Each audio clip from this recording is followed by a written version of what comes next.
Welcome to the KM school of English language. KM school of English language में आपका स्वागत है।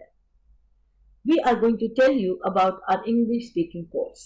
हम आपको अपने इंग्लिश स्पीकिंग कोर्स के बारे में बताएंगे।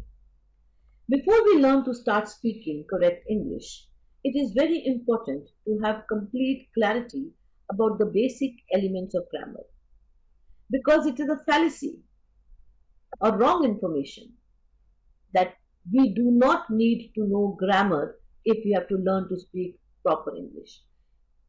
Any language, if we have to start speaking it, we must have some clarity about the basic elements of grammar of that language. So, इससे पहले कि हम सही इंग्लिश बोलना सीखें, ग्रामर के बुनियादी तत्वों के बारे में हमें पूरी स्पष्टता होना बहुत महत्वपूर्ण है, क्योंकि यह गलतफहमी है कि अगर किसी भी लैंग्वेज को बोलना सीखना है तो उसके ग्रामर के बारे में हमें जरूरत नहीं है, मतलब उसके बारे में जानने की नहीं। बहुत महत्वपूर्ण है कि हमको उसके बारे में जानकारी हो। So in this course we will first learn the usage of basic grammar before we start speaking correct English. So only the basic grammar elements we will learn so that we are aware how to use them while speaking correct English. तो हम सही English बोलना शुरू करने से पहले इस course में बुनियादी व्याकरण या ग्रामर का उपयोग सीखेंगे, जिससे कि हमें पता हो कौन सा शब्द कहाँ लगाना है, किसकी जरूरत कहाँ है। यह बहुत ही महत्वपूर्ण है। Welcome. In the previous videos we spoke about noun, pronoun, adjective, verb.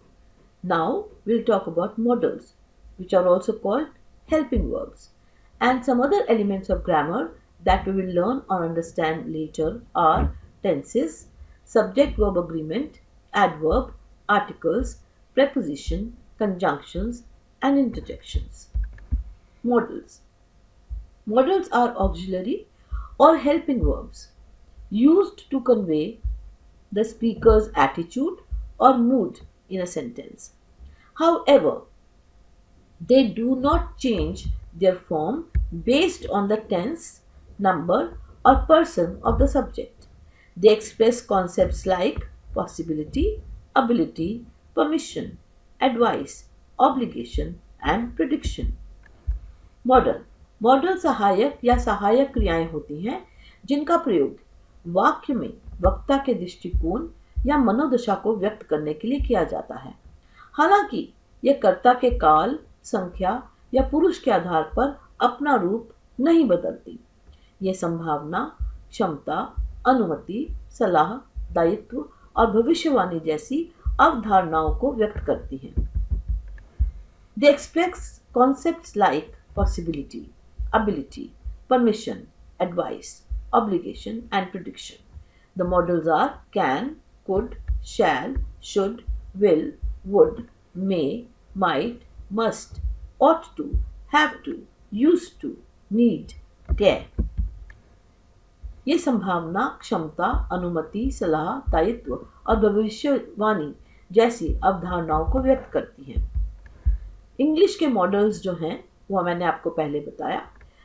Hindi में वो हैं कर सकते हैं, कर सकते थे, करेगा, चाहिए, करेंगे, हो सकता है, करना चाहिए, करना होगा, इस्तेमाल किया, जरूरत है। So today we talked about one element of English grammar. You may contact me, but remember, those classes which I take to teach you detailed grammar, I take lessons in detailed grammar, they will be paid classes.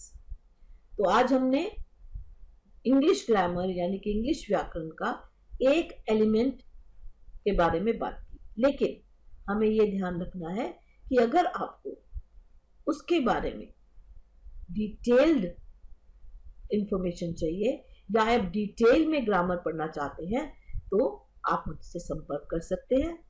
बस इस बात का ध्यान रखिएगा कि detail grammar classes paid classes होंगी। Thank you, धन्यवाद।